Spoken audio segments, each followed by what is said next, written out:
Welcome to the Open Talent Report, the award-winning podcast where we dive deep into the emerging trends in global employment, the future of work, the talent crisis, the demographic deficit, and the new world of work with our expert host, Heaney. Connor is the managing director at CXE EMEA, a company that takes the hassle out of finding, compliantly engaging and paying contractors anywhere in the world. In this podcast, Connor brings you captivating conversations with top CEOs, visionary founders, and industry experts. Together, they shed light on all things open talent and the evolving nature of work itself. So grab your headphones and join us on this exhilarating journey.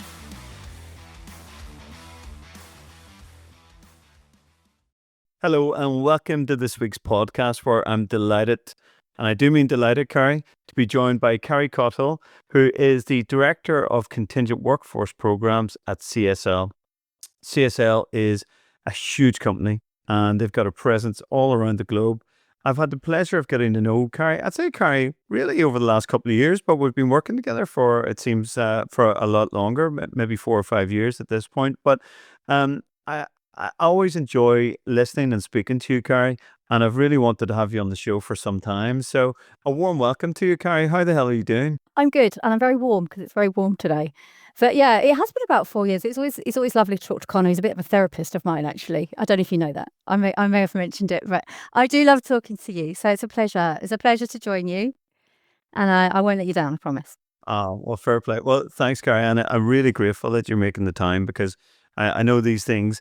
The podcasts and all this, putting yourself out there isn't at the top of everyone's list really when it comes to the business. And I think all credit to you and anyone that is willing to put themselves out there at conferences or on podcasts. So thanks so much, Carrie. Really appreciate it.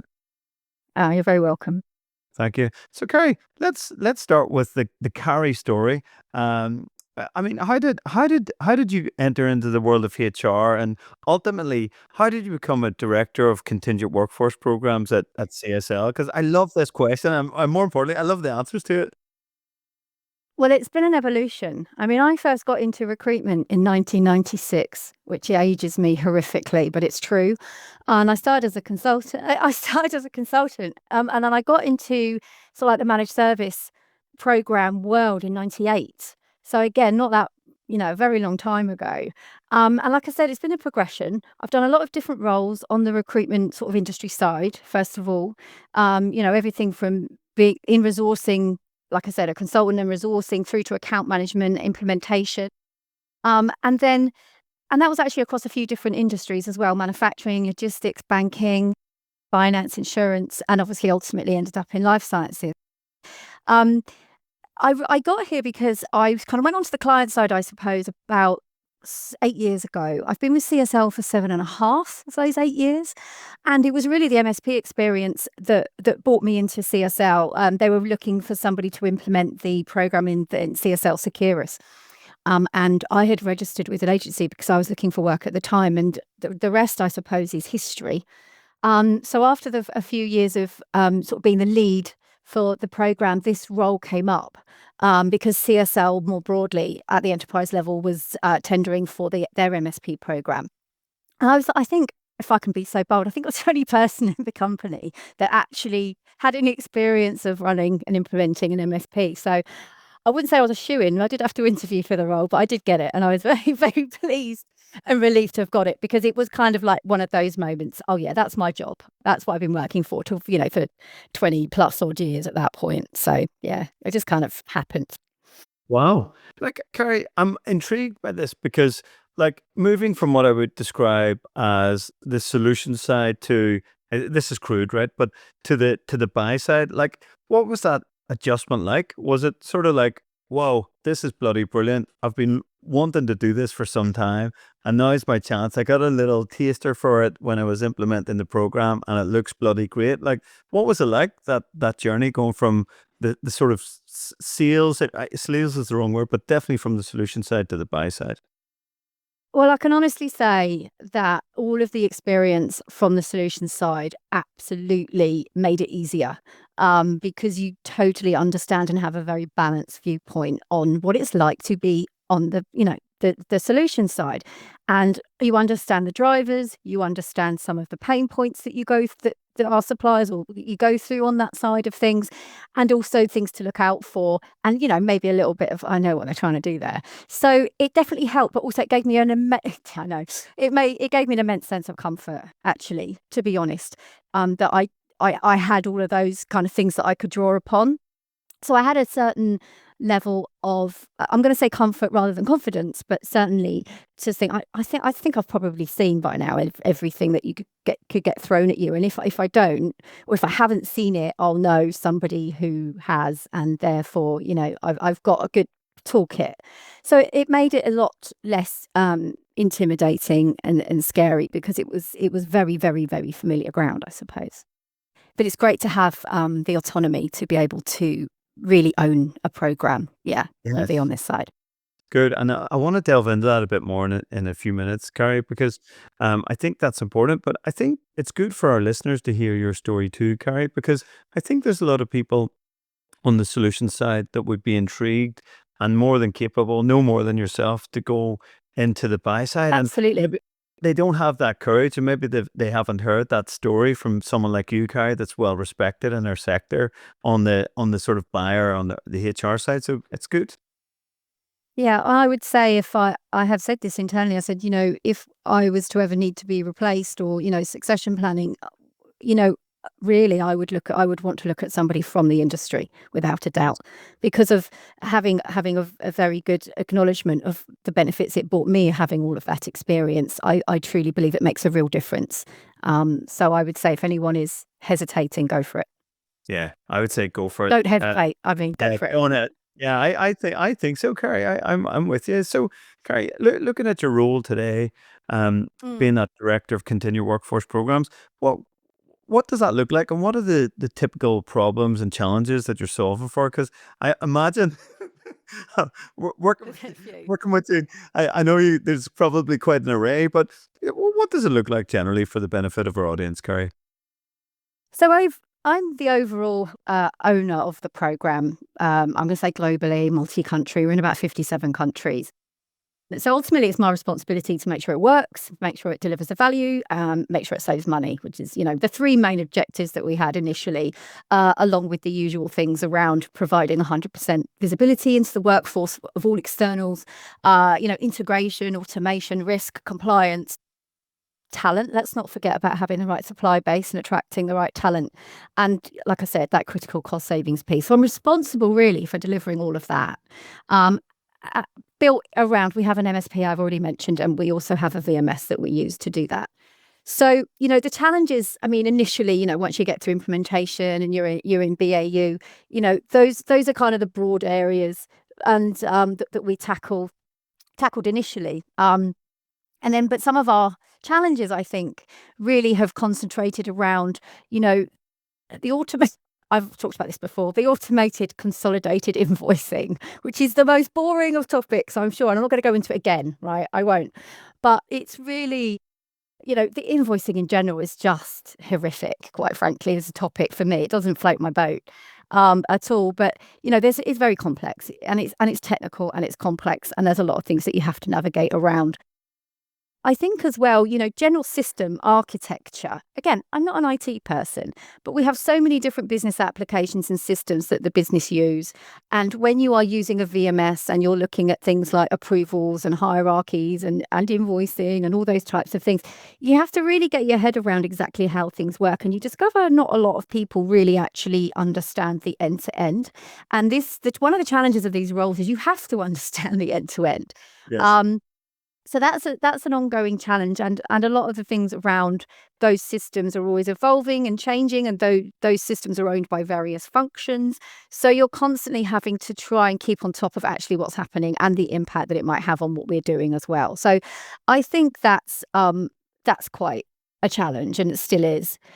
Supplier management, the governance around suppliers. Some of the challenges we've had is making sure that we can really demonstrate their performance, which we had never done before, right? So scorecards and all these lovely words that people like to use, but actually, how do you build it? And then how do you make sure it's fair and equitable across the globe, where you've got different laws, different legislations, different cultures, different contracts, actually. I mean, we had hundreds and hundreds of contracts, and we're still in one of our major regions, the US, we're still trying to bring some of that more consistency to some of that as well. And it's really time consuming, right? Everybody knows how time consuming it is it's time consuming to get to the point you know what you want to ask for, let alone then having to go through the contracting process and the negotiations and all of that. So, but I think one of the common challenges that we all face is really demonstrating the value to the business. Yeah. And, really being able to move away from any perception of, oh, this program is just about how I get my temp in and get them a laptop, to really them understanding why you have a program such as this and all of the other aspects that it brings. It's not just there to put another system in between you and, your person getting a user ID. And the constant education, I think, and demonstration of that. It's a challenge because with everything else that's going on, there's not a lot of bandwidth to be able to do that as much as you would like. But, over the years, we have really been able to, by utilising some of the technology, the integrations and all of the work that we've been doing, being able to demonstrate through reporting and having that reporting being able to now be visualised by leadership teams as well to see that we are actually truly delivering. And we do have a pretty advanced program considering it's only really in its 4th year. Yeah. Yeah. Carrie, I love what you've described there. And as you were saying that, I was sort of, the way I was translating that in my mind, if you're a peer of yours around the globe and you're thinking about rolling out globally, I think what you just said is either directly or indirectly, I don't know if you meant that, is almost like a checklist for things to consider if you're thinking about rolling out a program. Because I think what a lot of organizations, in my experience, don't always realize is the complexity, Carrie, of going from, let's say, Germany to UK, the USA to Poland, the different regulations. And it's not always the labor law. It's often like stuff like indirect taxes, like VAT or sales tax, it's the tax. And can your vendor manager, I don't mean yours as in the one you're utilizing, but I think a key consideration often is, well, actually, can the VMS do this? Can it produce a tax compliant invoice in the way that we need it to be produced? And as I was listening to you, I was like, And are you allowed to do that even? Yes. BMS. Yeah. Exactly, Carrie. And the other thing that really resonated with me, in terms of what you just said, is around that hiring manager experience, she, he, or they.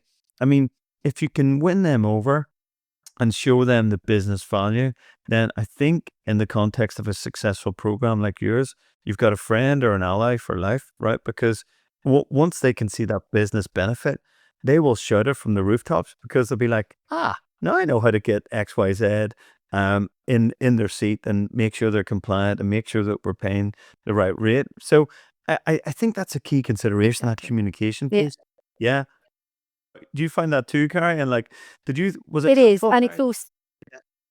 Sorry, please go ahead, Carrie. Sorry, you're breaking up a little bit, so I just wanted to. Sorry, to listen. Yeah. I was just saying, in your experience, Carrie, is it really important to get out in front of those hiring managers to sort of win them over? Well, you say get in front of, I think we're probably, still very much doing that virtually. But I think the point is the same, right? The lens, the user experience lens is really important, because ultimately, regardless of what we're trying to do, what the leadership team wants us to achieve, the user experience is the reality of it. So you have to look at it from their perspective. And some of our key activities and what we call our roadmap, if you like, for our program each year is about, okay, what we're going to do for the user. How do we make this better for them? What's the voice of the customer? Okay, that's a very corporate thing to say, but it's true. And being a user of systems myself, I know how frustrating it is when they just feel like a burden rather than a benefit. So we're really now trying to evolve it and move it to the point where, somebody who has to go into our VMS system doesn't go, oh, God, here we go. Before they go into it, they see it as, oh, actually, it's easy, it's efficient, it gives me what I need. Plus, I get lots of benefit from it. So dashboards and reporting tailored to what they want to see, not what we think they want to see, or whatever it is that they've been asking for. It's really important, because you're right. If you've got an advocate for it, and then that spreads, and it's just going to make that user experience better, but also the engagement and the adoption so much easier. So is it important to get in front of them? Yes, but maybe not, doesn't have to be physically, but I think it's about promoting and communicating, obviously, but in certain ways that isn't just an email. And I think it's really about actually putting it right there in front of them when they use the program. Yeah, I agree. And like, Carrie, of course you can't get into technology vendors and all that, but did you guys consider any integrations into your HRIS stack? And is that something you'd have any views or advice to anyone considering rolling out a global program such as yours? Yes, we have an integration into our HRIS from our VMS. And Nice. the key driver behind that was necessity, first and foremost, because you cannot get a user ID unless you're in the HRIS. So there's a kind of there was a predetermined need, to do that. However, I would recommend it because it ticks the boxes in terms of a seamless end-to-end experience. The user only has to go into one system and then everything flows. 9 times out of 10, but it does. It's designed to just flow all the way through. So it's a one single point of entry. There's no duplication, but also it helps us control and tick some of the boxes around governance and security, system security, because what goes in the front end data-wise from the VMS perspective then feeds all the way through. And if it's not managed correctly in that one place, it then triggers other, security, IT security, for example. The locations that are put into that front end will then, dictate how people are able to get into buildings and all of those types of things. Now, it's not just done in the VMS, it's a workflow, but it seamlessly connects all of that. And it's also consistent around the globe. So certainly in our organization, it's quite matrix. So, you will have managers in Australia managing people who sit in the UK or sit in the US, or who knows, they could be offshored in Poland, right? But the point is that it doesn't matter for them, because it's exactly the same experience and they know exactly what to expect. They don't have to use a siloed process depending on, where they are in the world. And certainly organizations like ours, where lots of different, not a few different companies have come together and the infrastructure sometimes is still catching up. I think, again, it helps the user experience to make it feel a lot more cohesive and pleasurable. That might be going a bit over the top, but easy. Let's just say easy. I get it, Carrie. Listen, whatever floats your boat, right? But no, I get it. But Carrie, I think that's really good advice, and I think it's really considered and it's really thoughtful advice for anyone that's thinking of embarking on this journey. The other thing, Carrie, I know we hadn't prepped for this, so you can just tell me, go away, Connor, we hadn't prepped for this. But when we think about the experience of the user, it's typically through the lens of the hiring manager or someone within the business.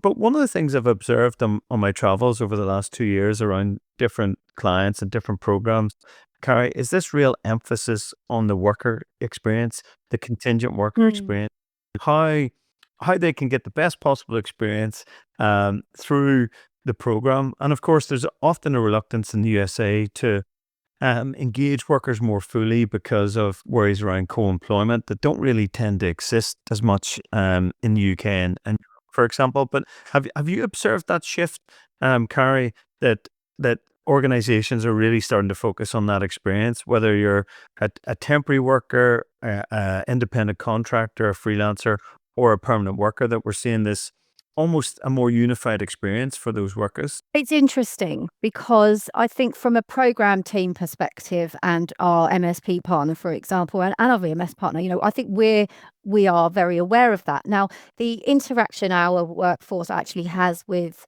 the program and the VMS is fairly limited, actually. And we've designed it that way. or that's on purpose, I suppose, because really the interaction should be with their employer of record, so whether that be an agency or our payroll partner or whoever that might be. And that is a kind of a universal approach that we take. And our program team is really there to support the business users. So they interact with the VMS if they are staff augmentation and they use it for timesheets. And as you know, and so that aspect is very simple, easy, quick to use, as you would expect. We do make sure that where we have manufacturing locations, we know, and coming from my background where I used to provide on-site and manage on-site teams who were in sort of manufacturing and logistics locations, I know how important it is to have a presence, from a support presence there. So I did insist that we had on-site presence from our MSP provider, at our major manufacturing locations in the 4 locations around the globe, because I feel in those environments you're much more likely to get somebody rock up to your desk and say, hey, I can't use the system, or and also in those environments people are less likely necessarily to be desk bound with a PC, right? So you have to come at it from a different approach. Anything more broader than that, I think we're only really beginning now in year 4 to think about that sort of that value proposition, if you like, for the worker.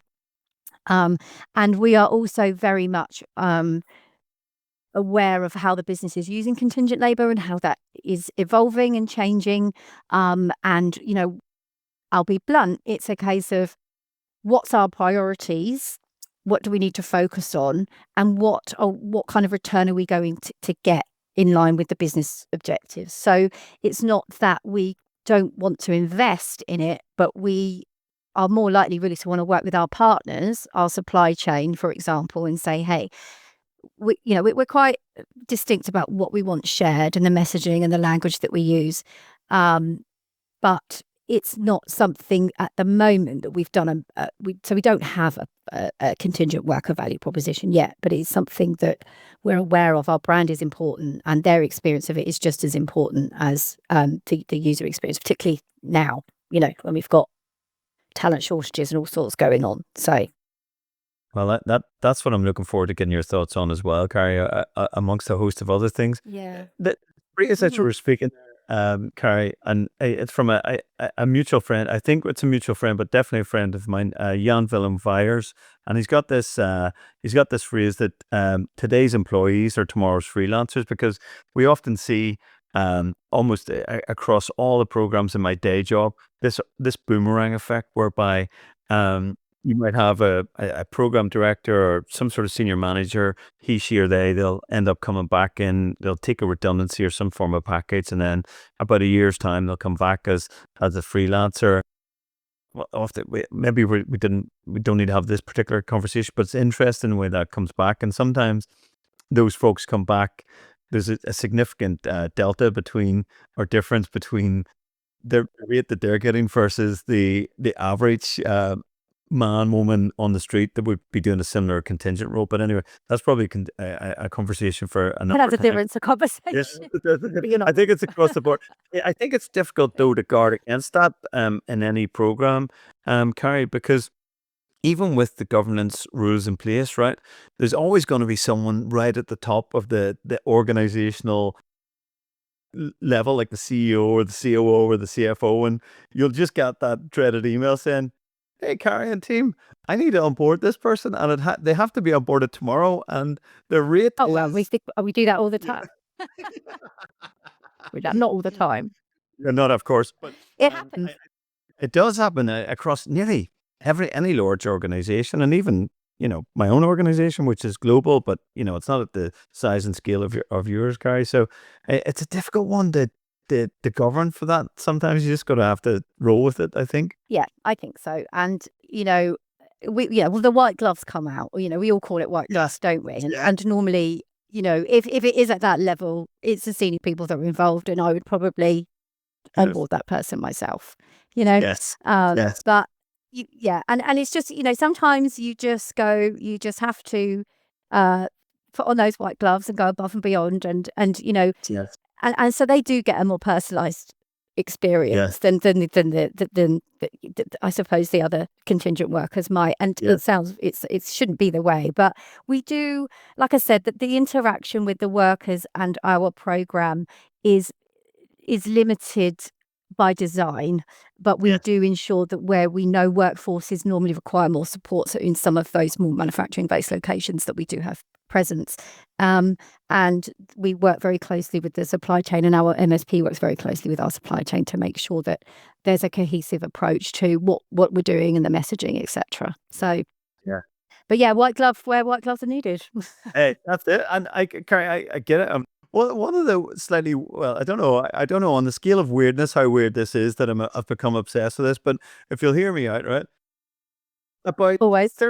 Thanks, Carrie. About 13 or so years ago, I got obsessed with what we were calling at the time resource demand planning. And as I've evolved in my career, I think it's called strategic workforce planning now. And I was working with loads of banks and big telcos at the time to find them people. And we had a statement of work arm and all that, and we'd badge up the statement of work and we'd put the resources in behind that, and it was really good. But one of the things that those large organizations struggled with was really, God, we've won this project. The sales guys were out selling like hell. They've won the project, then they have to implement it, and then they go, oh, sugar, we don't have those people internally. We got to go external. And then they need the people tomorrow, but because they're going to the market late, they don't have the people internally. They could never quite crack that code. So they end up paying more because they had to go into the open market and pay more to entice these people out. But really where I'm going with this, Carrie, and this is why I'm interested in companies in the in the life sciences space. Like, you guys have a lot of manufacturing facilities, and like manufacturing facilities in my mind are really good at this demand planning, right? So if you need a widget to make X, Y, Z, yeah, you have to be. But like, have you learned anything from those principles, Carrie, for your job? Like, are you working with the business owners almost ahead of time, or the business unit leads to go, right, we're going to be making X, Y, Z product. What do we need to staff this up or fulfill this from a resource perspective? Okay, well, our manufacturing locations are specifically, we are biopharmaceuticals, so everything is planned at least 12 months in advance to the letter. And our manufacturing locations that use production operatives, etc., are extremely good at planning the resources. They have strategy around it. It's very, it's considered. They know exactly how many people they want, what core staff employees they're going to use, how they're going to use the flex labor, etc. They're brilliant at it, and as you would hope, right? Because if it doesn't happen, the product doesn't go out the door, etc., etc. And one of the functions in our organisation that I have got so much respect for is the logistics and the planning. It's incredible what they do, and that's not even just the people bit. That's just actually making the product and getting it around the world. I mean, it blows my mind. But from a people perspective, outside of manufacturing, I wish it's like Nirvana. That would be Nirvana. That would be the. Do you have any idea how much better we could be doing this? And I think that it's partial. We want to do it, and our global head of TA is very much,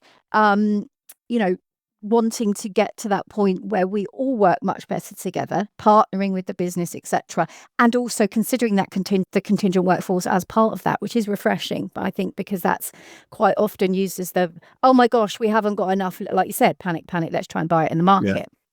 But we are trying to shift towards the Nirvana, but it's a slow ship to turn.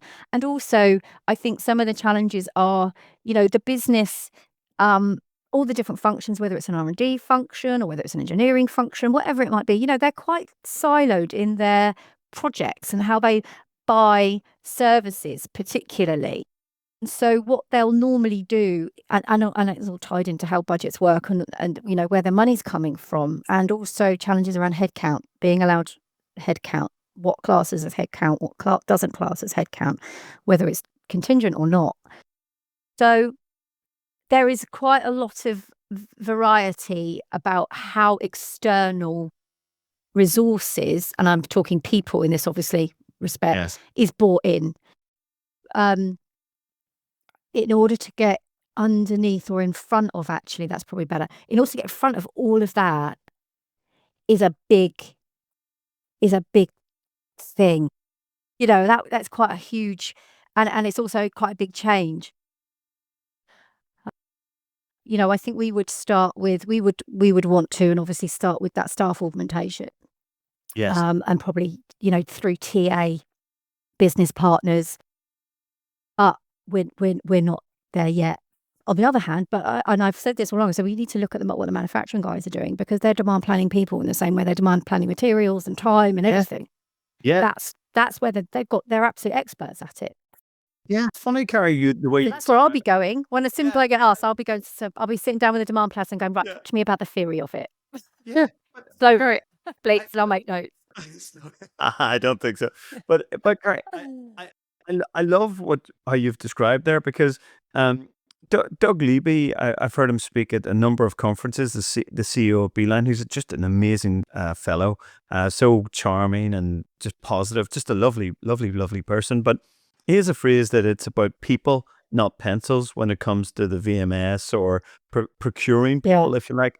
And I always disagree with him, and I still do, for the reasons that you just outlined, because if we can take the same first principles as you would about, you know, building a plant or procuring the materials or the substances required to make XYZ medicine or product or life science equipment, then I think we could speed up a lot of the hiring process and make it much more efficient, effective, and potentially cheaper. So I like what you've outlined there, Carrie, and that's why I should have thought to ask you that before, but I really wanted to get your thoughts on it, coming from that sector where everything is planned with a degree of rigor. And I think a lot of organizations haven't cracked that. Like, I haven't cracked that in my day job. You know, I just came off a call there going, geez, I didn't know we needed all those people. How did that happen? Caught me unawares. Exactly. We don't practice what we preach, though, right? We're going to chat with you and Carrie and Doug and find out how the hell we do this better. But I think it's a fascinating topic, because if organizations, including our own, can crack that code, it's going to make us much more efficient and effective. Instead of hiring first in time, you're really hiring last in time. That's the way I see it, because you haven't put, not you, Carrie, I mean, generally speaking, organizations haven't put the appropriate processes or tech in place to really marry that demand for people with supply for people, which is I think a really fascinating topic. But one of the fascinating topics that is semi-related to this, Carrie, actually, is around the labour market disruption we're seeing, particularly in the Western labour market. So we've got probably three forces, Carrie, and maybe there's a fourth and fifth one, but the major ones that I'm seeing is full employment, largely. I know there's some variation on a quarter-to-quarter basis, but pretty much the Western labour markets are full, right, at full employment, which is less than, I think, 5%. I think the second thing is there's been a demographic deficit over a 50 and 60 year period, whereby enough people haven't been produced over that time to go into the labour market. And then the third thing is a lot of countries, and this isn't a politics show, far from it, but I'm definitely interested in the economic impact on jobs. So one of them is around inward migration, so immigration to X countries. A lot of places in the Western labour market have essentially said, hey, listen, we're closed, you're not welcome, or we're going to make it really difficult to get into your country to work. And that's having a really difficult and negative impact on the labour market. And then you've got AI disrupting hiring practice. You've got AI in some cases displacing or replacing workers. And then you've got this flight from permanent employment to contractual or contingent or even gig work, right, which is having a distorted impact on the labour market. So I suppose that's quite a broad and deep range of topics. Carrie, A lot there. There's a lot there, my friend. But what I wanted to get was your take is, can we do anything to solve for these issues, like within our organizations or even as a society or through government? Any thoughts? Oh my goodness. I think we'll start with the organisation, you know, and I'm going to take a bit of a helicopter view on this one, because there is a lot there. But in my nearly 30 years, there's always been something, right? There's always been a shortage over here or a political problem over there, or we had a pandemic, for heaven's sake. But there's always something, right, that happens in the labour market. It's always changing. AI aside for the minute, but I think that it's just the country or the location or the feeling of it or whatever it is changes over the years. And for me, I think we can't legislate for all of that. Right? I can't legislate for all of that in a program and foresee it all. And it's so big, it's too much. And not that there is, you have to be reactive, I think, to a certain degree. But in terms of trying to be proactive, I think that certainly from an industry perspective, making sure that as we do, right, this is how we came across each other's paths in the first place, but making sure that you are talking to people within the industry who do talk to governments, who do keep their fingers on the pulses of what's happening, who maybe have a more political lens than I even would want or have time to do for every country that I need to think about it in. A bit like, is it Richard Branson who always said, I don't know everything, but make sure I'm surrounded by people that do. So if I ever get if something's happening, I know where to go to find an answer. Working on that, I think, is really important. I don't know the answer to everything. I would be an idiot if I sat here and said I do. I mean, it's crazy. But I just make sure that, trying to ensure that I've got either access to research or people or experts, or I know at least what's happening and what people are talking about. And then I bring that back to the organisation and say, do we need to be talking about this? And talking to people internally, say, are we bothered about this? Is this a priority for us? Are we seeing this effect? Does that affect us directly? And then we will pick our battles and, then maybe address it. But I think flexibility is key. And with that in mind, flexibility is key. You've got to have a program, or you've got to have a solution around contingent labour, particularly, that you can obviously control, but that you can just go whichever way you need to a certain degree. So you have a good foundation which satisfies all the objectives that the organisation wants. But then you have that flexibility to be able to bring in other components to flex whatever it is, or to solve for whatever it is that's happening.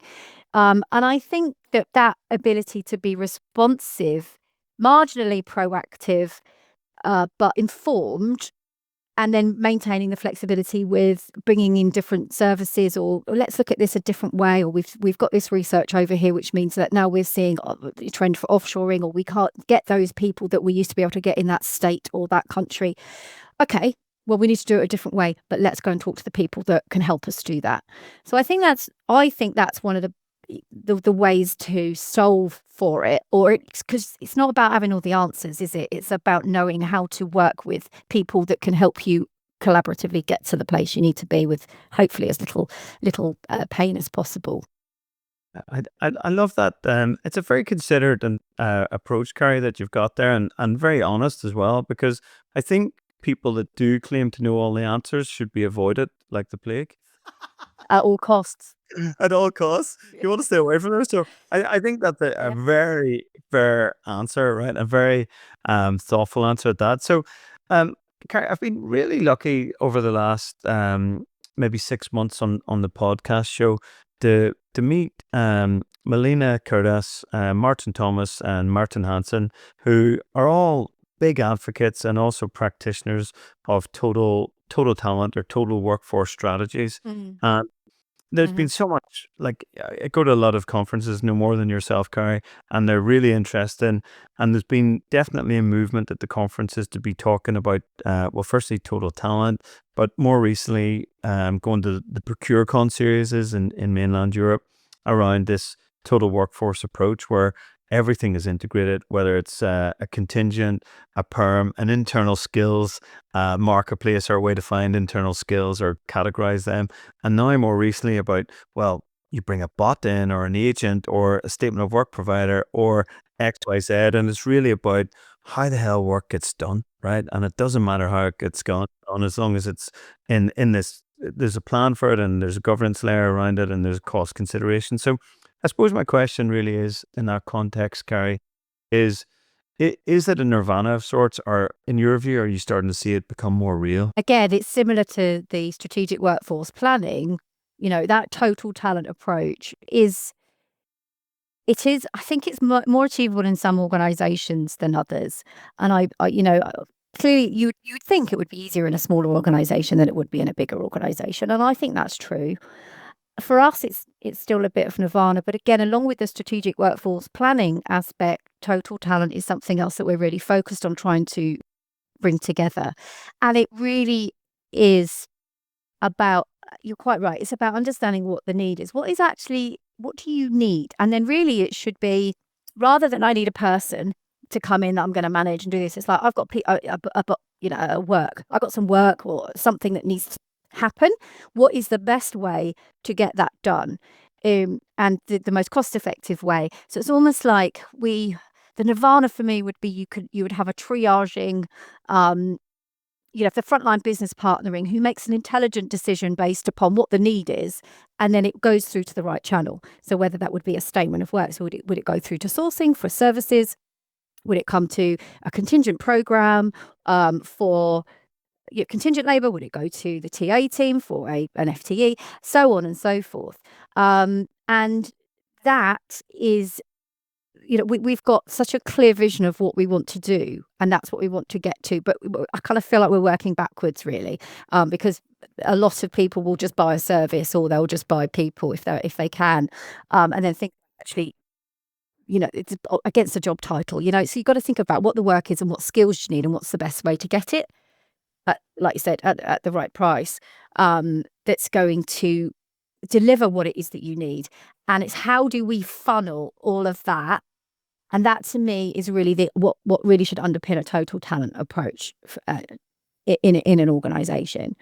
But again, I think for us, it's still a little bit of a Nirvana, but it's in the strategy plan. Yeah. It'd be interesting, Carrie. I don't want you to speak about your organisation in case you're divulging any plans, but just what your view is. I'd love to see almost like a layer, right, that could sit on top of a VMS or in a HRIS or a procure to pay system that essentially has like a decision tree. I need to get X work done, right, and here's my price, and essentially that goes into a skills marketplace or internal marketplace, goes into the VMS stroke talent pool, goes into a statement of work aggregator, goes out to an agent or bot or a BPO, and essentially it models all that for you using AI, and then it presents back, right, Carrie or Connor or X, here's what you can get for this price, right, and here's how long it's going to take, and here's the process, and then you select, yes, this is the one I want, and then it kicks off the process. I think it's going to go in that direction if it's not already. I haven't seen any tech layer yet that has solved for that, but I assume it's coming, Carrie, unless I've missed it.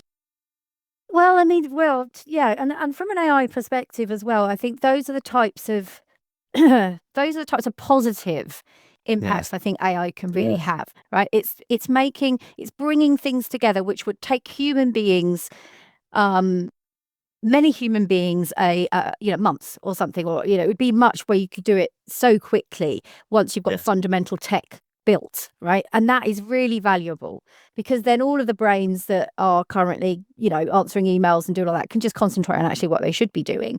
So I think that would be a really positive, and that's almost like the triage I was talking about. That's the decision, right? It's got that triage. So if we can use AI positively to do something like that, save a whole load of work, admin work and transactional tasks, and make sure that that's where the efficiency comes in, then I think that is exactly the ideal. I agree. And I think there are organizations or companies who share that vision and are talking to certainly companies like us around those funnels, those channels. How do we direct the work into the right place? And sometimes it's off the back of compliance, right? The driver at the moment might be quite simply, we want the managers to comply. We don't want them buying services when actually what they really want is bodies, and vice versa.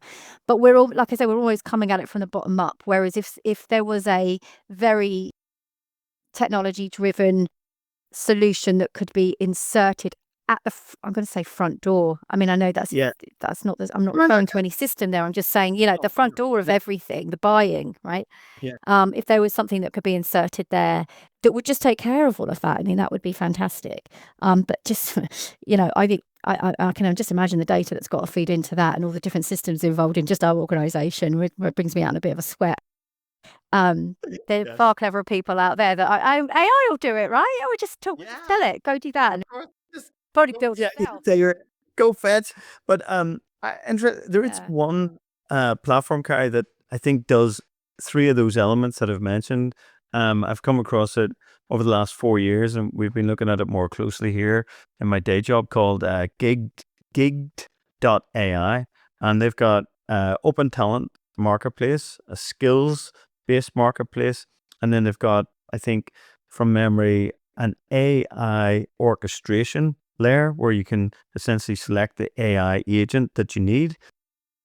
And I think they're getting some traction.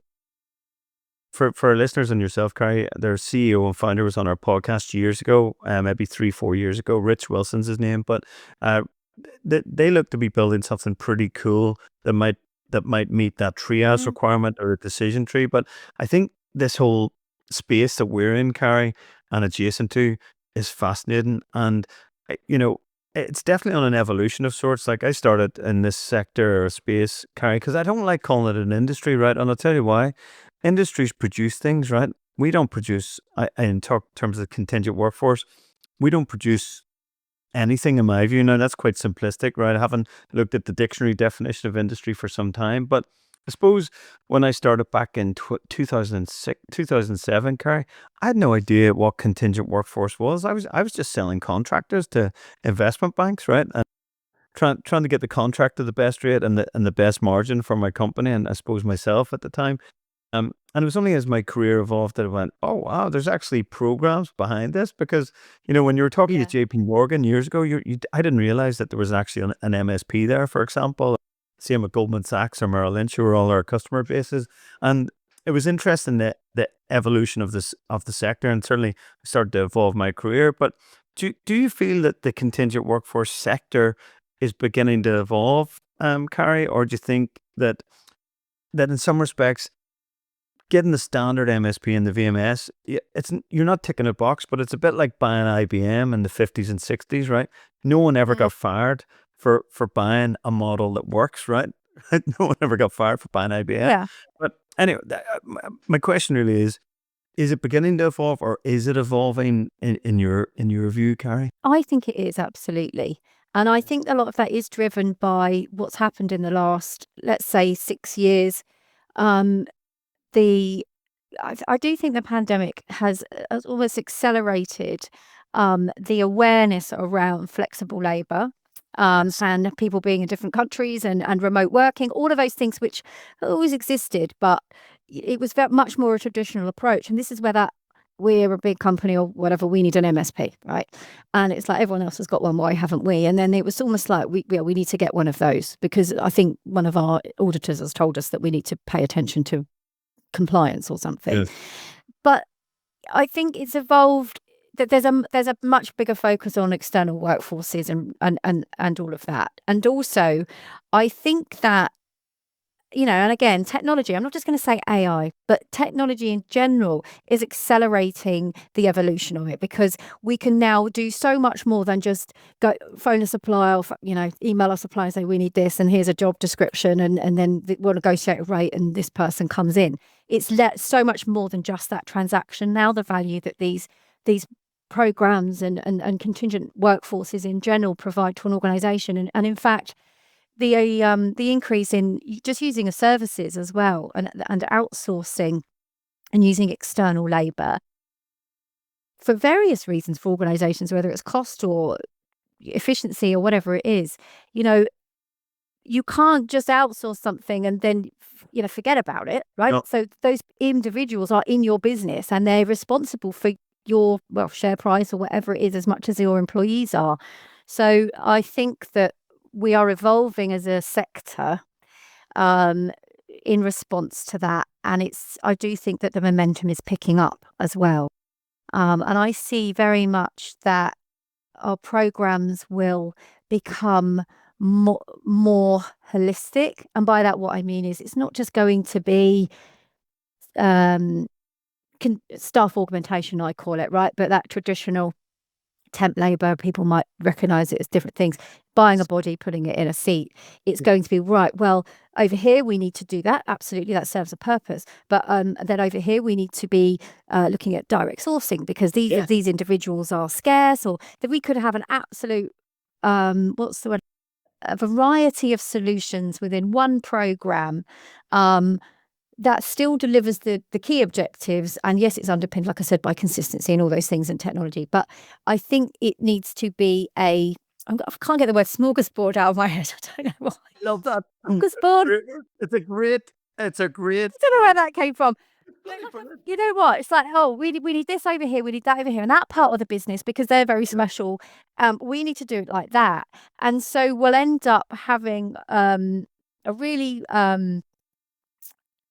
it will be different things to different people. Yeah. But I feel that that's the way we need to evolve. It's not going to be a one size fits all. Absolutely not. And I believe that's what we're trying to get to. And I do think that technology will help us get there. I think that's how we're going to evolve our programs to really become more important to the business and deliver more value as well.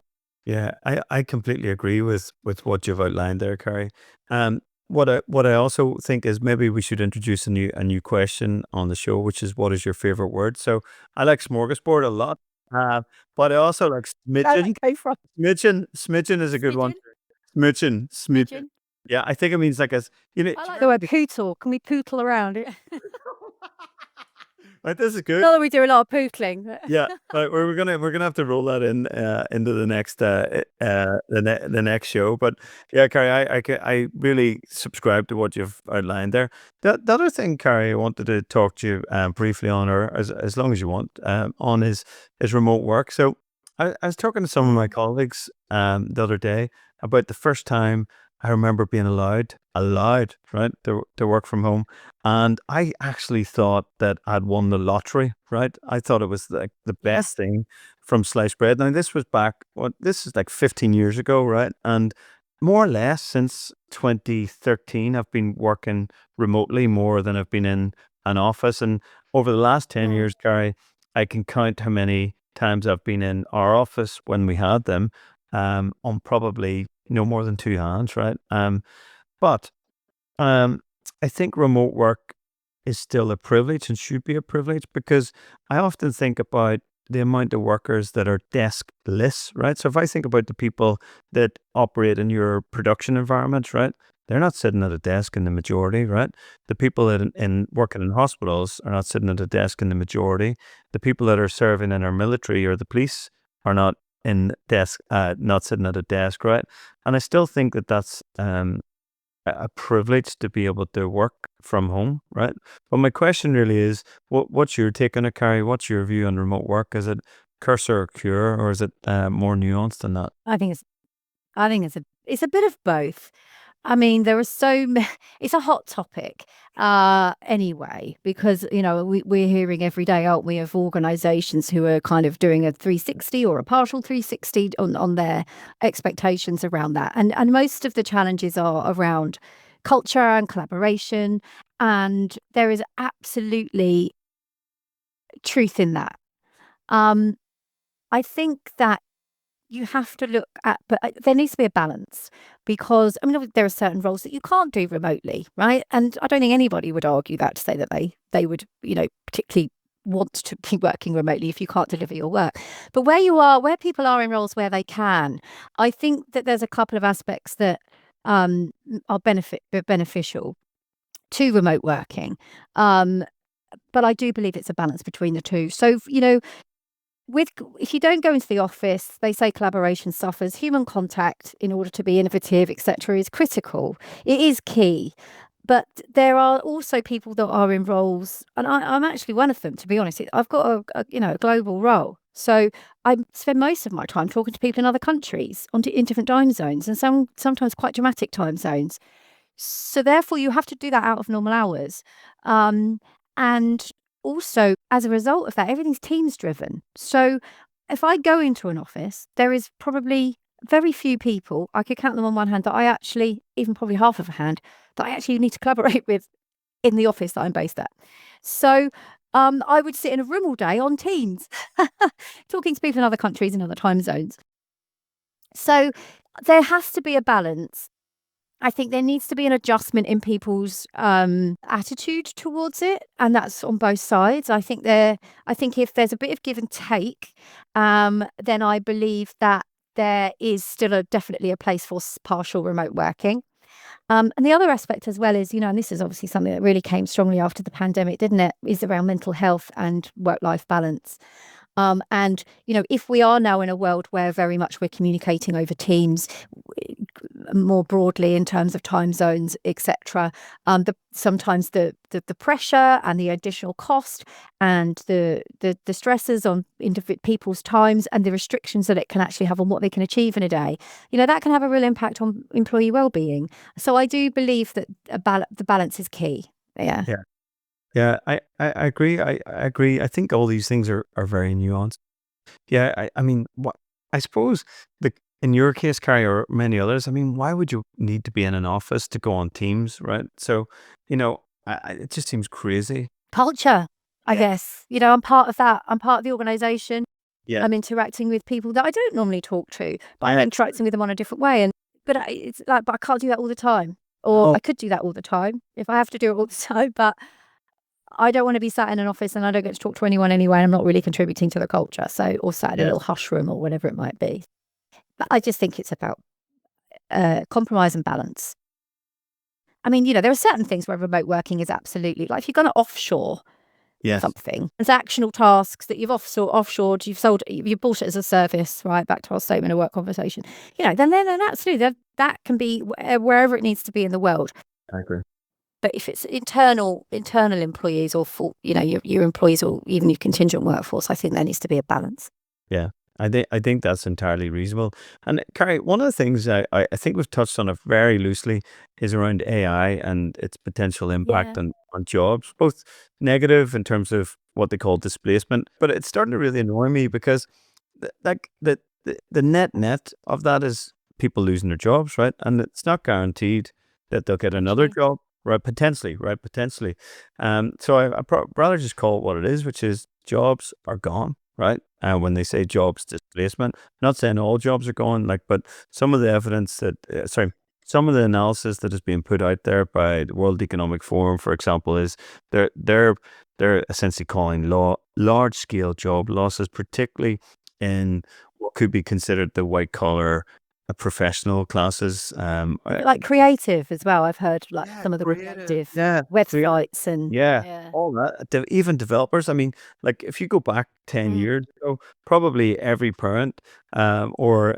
mentor was probably saying to their kids or whoever they're mentoring, get into bloody tech, get into software development. And now what we're seeing is you definitely still need software developers, but the direction of travel is that there'll seem to be less, or there'll be need for less software developers. But same for taxation people, same for some low sort of what's it called, sort of discovery legal work, right, where it's repetitive tasks that the computers can do. And paralegals, type, I'm probably think of paralegals.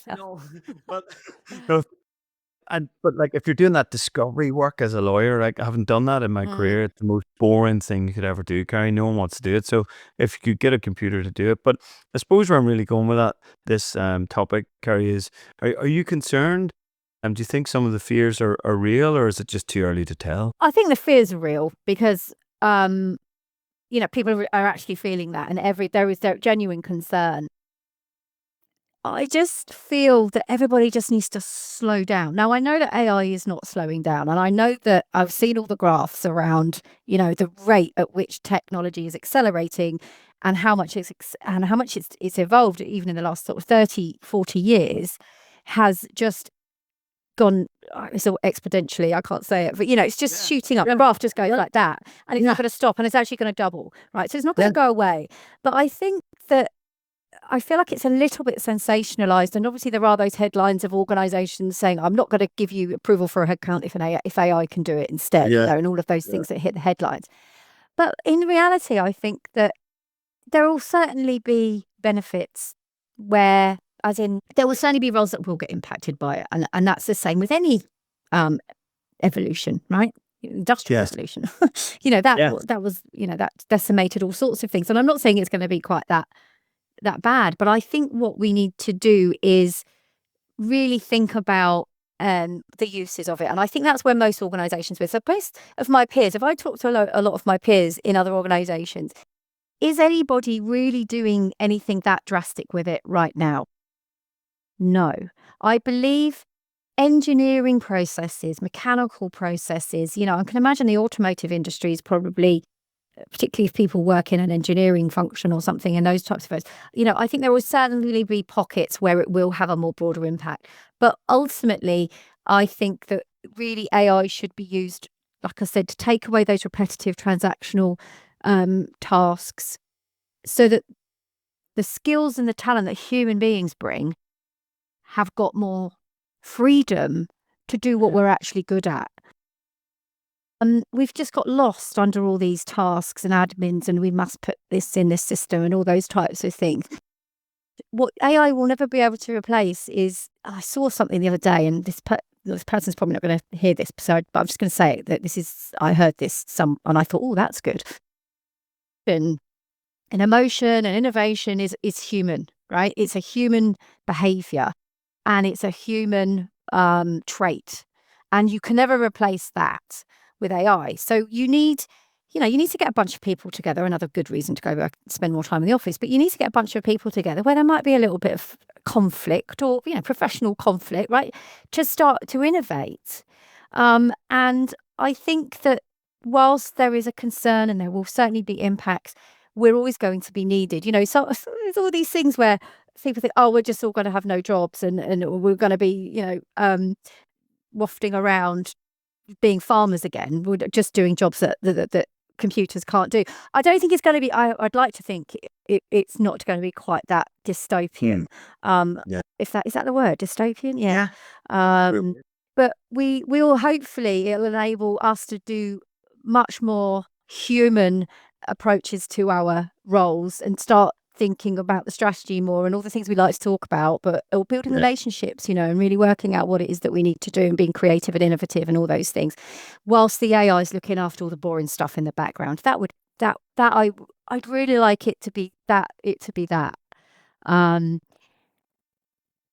I just think it's a little bit sensationalized right now, and I find that most organizations aren't anywhere near that level of taking a big leap and replacing every human being, with technology. I agree. I agree too. It's something I'm really conflicted about, Carrie, because I use it all the time. But I'm wondering what happened. I'm always thinking, what is next? So if something is getting, what am I leading to? What am I feeding into here by innocently using ChatGPT or whatever it is you've got, Copilot? Am I feeding into the future? That's what concerns me. But I have to detach myself from that, because you can go down a rabbit hole, and I just think about the here and the now and what it can do for me and what potentially it could do for my company. But when I do have the time where I'm not immersed in work, I'm thinking, Jesus, where is this actually going to go? But I suppose the point is, no one bloody knows, right? So could be no, they don't. Just go watch the new Mission Impossible movie. Have you seen that? Do you know what? That's exactly. It's great, isn't it? It's a great show. Yeah, but that's like worst case scenario, like nuclear annihilation. But almost, but that's like a human's worst fear. It's like we're going to get taken over by AI. Just I think there's absolute benefits of it as well. Like from my perspective, it could really help with some of these really difficult tasks. Yeah. We're using it for, like, I don't know, rate intelligence, and we're looking at, resumes and topic of candidate fraud, all of those types of things that it would be too resource heavy, too expensive, too this, too that, for us to be able to tackle all of those things. But if we can bring in a piece of technology that can do that for us, built into the systems we're already using or whatever, brilliant, bring it on. So I am in two minds about it as well, but I'll never use it to write something for me. I'm too old school. I like, if I'm going to write something, create something, whether it's an email, whether it's I'm going to do it myself. Yes, it seems I'm not that. going to be frauding. I think that's fraud in a way. It's like, oh yeah, I did this and I pumped it in and now it looks fantastic. But I do think people can tell. I think you can tell if someone hasn't written it and it's not genuine. And that again, that's where the human aspect is always so important. Well, subconsciously or otherwise, pick up. You'll know that somebody hasn't written that because you know them. Or you know that they're a human being at least, but you'll know that there's too many buzzwords in it. It's too slick. It's too this. It's too that. Everything will be bland. Everything will be vanilla. Everything will sound the same. And people will stop, human beings will stop buying into it. I hope so, because I think they'll stop believing what that person's saying. Yeah, I hope so, Carrie, and I share that. So what I love about I could not let ChatGPT write my emails for me because it just doesn't when it like when some of the technologies out there, it gives you like a prompt. Do you want to write this, or I'll write this for you, and you do it, and you go, it's really boring, right? And I actually think one of the and I wouldn't say that. That doesn't sound like me. Yeah. No, exactly. I've only used it. I've only used it once, right? Yeah. And I regret doing it. It wasn't an email. It was I'll tell you what. I'm going to be really transparent here. It's actually my LinkedIn profile bit. You know, the bit at the top. Yeah. I was like, I clicked on it, and it bugs me to this day, and I must go in and change it. It's used a word I wouldn't use in a million years, and I'm like, I just wouldn't use that word. I'm sure nobody would look at it and think anything of it. They might do if they knew me. They'd be like, Carrie wouldn't say that word. But I just hate it because it's like, it's really like, I don't know, it just doesn't sound like me. Yeah. And it's like, it's too glossy or vanilla-y or bland. I don't really know. Boring. Yeah, boring. Yeah. Boring. Yeah, I always think, Carrie, the biggest crime one can have in their life is to be boring, right? And I think some element. Amen to that. Yeah, I know. Probably the people that say that, like me, are the most boring, right? But like I think so I'll say that. Really so. I was going to put your hat on, but I can't find it. Damn it. Exactly, just tell me. But sorry, I digress. But I just think they're so bland and boring when you do that stuff on your email. It's fake though. Yeah, it is. It is, but it's only going one way. That's a controversial thing to say. I don't think so. Yeah. I mean, this is why I love the show. It's good to get your opinions and thoughts out there. It's about being real, right? And that's one of the many things I enjoy about spending time with you, Carrie, is that you're future oriented. You're really great thinker, thoughtful, considerate, but you're real, and that's what it's about. Who wants to talk to bloody robots, right? No, exactly. Why be boring? Why be dull? I just think more people should have. Humans are good at having. Well, a lot of humans are good at having the courage of their convictions and showing who they really are. So for sure, I agree. So, Carrie, I just want to close, if we may, a question I'd love to ask you, and I think we've been leaning towards this anyway. We've been working up to this crescendo at the end of the show. God. The question I want to ask is one that we ask all of our guests, which is, what is your prediction or predictions for the future of work, Carrie? Well, I do think we're at a turning point. I do think we're being forced into a new timeline or whatever, whether it's AI or, just a culmination of everything that's happened over the last, few years. I think that you've already mentioned it, actually, the youngsters nowadays, I can say youngsters, but young people now, they do need to think, well, not think carefully, but they need to future-proof it slightly and take more notice about what are the professions they would like to get into, which humans are always going to need, right? But maybe could that be replaced by technology? Is it likely to get replaced by technology? And I am almost hopeful that in a way it will bring a bit of a return to some of the the trades and some of the things that we've lost actually over the last, everyone had to work in an office. So, that was always apparently we should all be professionals and work in offices, but there's a whole load of skills that we're not using, creative skills, physical skills, all the sorts of things that humans have lost to it. We haven't lost all of it, but there's a certain, majority of people. And I'd like to think that there may be more of a turn towards some of those more fundamentally important roles to the human race. I know that sounds a bit dramatic, but that's what I'm getting to. But hopefully maybe there'll be a return to farming and all those types of things. But I think, we need to get back to basics, I suppose, and we need to concentrate on what the value of us in the workforce is as human beings, and and make sure that we're demonstrating that and bringing that and concentrating on skills and attributes and behaviours more so than just looking at people as part of a process, as an extension of technology or whatever. I don't know if that's too broad an answer, but I think that, I would just like to maybe there'll be a bit of an uprising, right? A bit of an uprising of employees or workers in general, whatever our employee status is, just to say we're not actually going to be pushed out entirely. And